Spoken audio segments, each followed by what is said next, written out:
নমস্কাৰ মোৰ শিক্ষাৰ্থীসকল মই প্ৰণৱে ইউটিউব চেনেল ফৰ এডুকেশ্যনৰ অন্য এটা ভিডিঅ'লৈ তোমালোক সকলোকে স্বাগতম জনাইছোঁ।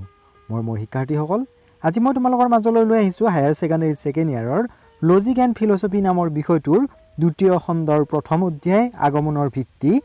এই ইউনিটটোৰ মাজৰ পৰা তোমালোকৰ ফাইনেলত আহিব পৰা 2 নম্বৰ আৰু 1 নম্বৰৰ কেইটামান প্ৰশ্ন। তেতিয়াহ'লে আচোন পলম নকৰি আজিৰ ভিডিঅ'টো আৰম্ভ কৰোঁ।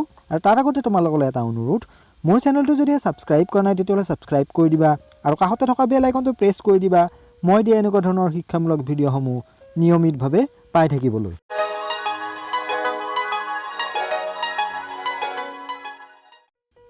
কুৱেশ্যন নম্বৰ 1, আগমন অনুমানৰ উদ্দেশ্য কি? উত্তৰটো এনেধৰণৰ, আগমন অনুমানৰ উদ্দেশ্য হৈছে সিদ্ধান্ত স্বৰূপে এটা সত্য সাৰ্বিক বচন প্ৰতিষ্ঠা কৰা। কুৱেশ্যন নম্বৰ 2, আগমনৰ ভিত্তি কেই প্ৰকাৰৰ আৰু কি কি? আগমনৰ ভিত্তি সাধাৰণতে 2 প্ৰকাৰৰ, সেই দুটা হ'ল প্ৰথমটো হৈছে আগমনৰ আকাৰগত ভিত্তি আৰু দ্বিতীয়টো হৈছে আগমনৰ বস্তুগত ভিত্তি। কুৱেশ্যন নম্বৰ 3, আগমনৰ ভিত্তি বুলিলে কি বুজা?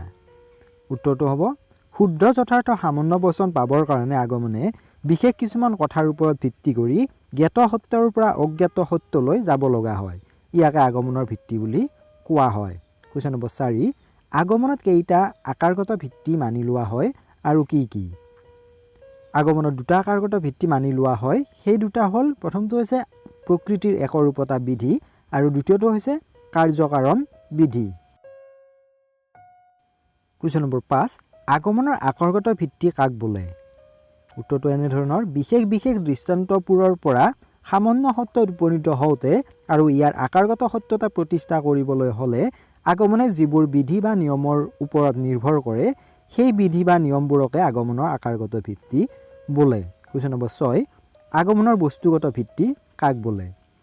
বিশেষ বিশেষ দৃষ্টান্তবোৰৰ পৰা সামান্য সত্যত উপনীত হ'বলৈ হ'লে আৰু ইয়াৰ বস্তুগত সত্যতা প্ৰতিষ্ঠা কৰিবলৈ হ'লে আগমনে যিবোৰ প্ৰক্ৰিয়াৰ ওপৰত নিৰ্ভৰ কৰে সেই প্ৰক্ৰিয়াবোৰক আগমনৰ বস্তুগত ভিত্তি বোলে। প্ৰশ্ন নম্বৰ 7, প্ৰকৃতিৰ একৰূপতা বিধি আৰু কাৰ্যকাৰণ বিধি কিয় আগমনৰ আকাৰগত ভিত্তি বোলা হয়?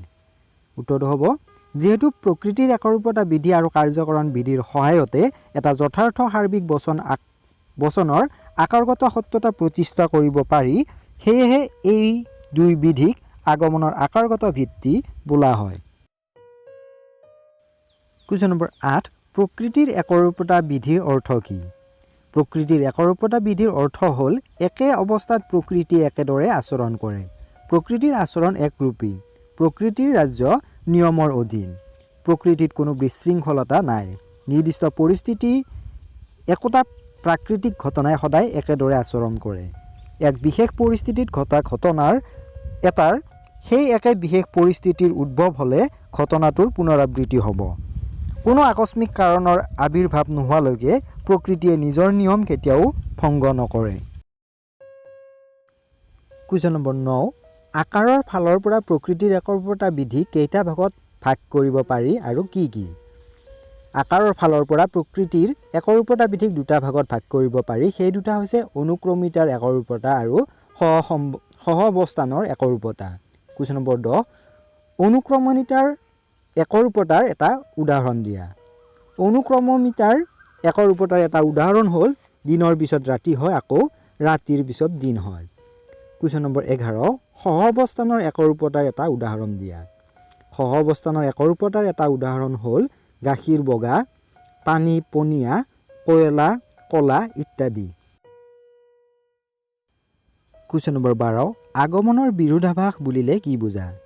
প্ৰকৃতিৰ একৰূপতা বিধি সম্বন্ধে মিলৰ পৰস্পৰ বিৰোধী মতবাদকে আগমনৰ বিৰোধাভাস বুলি কোৱা হয়।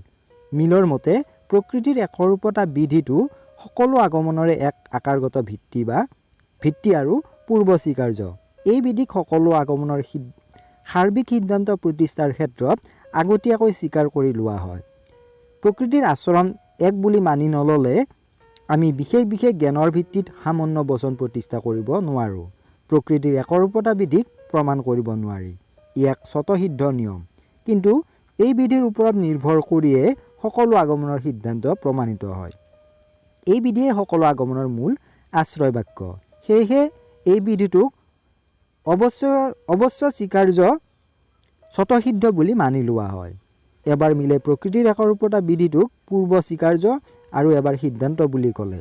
কিন্তু একে সময়তে একেটা বস্তু পূৰ্ব স্বীকাৰ্য আৰু সিদ্ধান্ত হ'ব নোৱাৰে।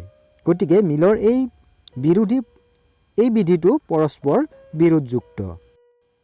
মিলৰ এই বিৰোধকে আগমনৰ বিৰোধাভাস বুলি জনা যায়।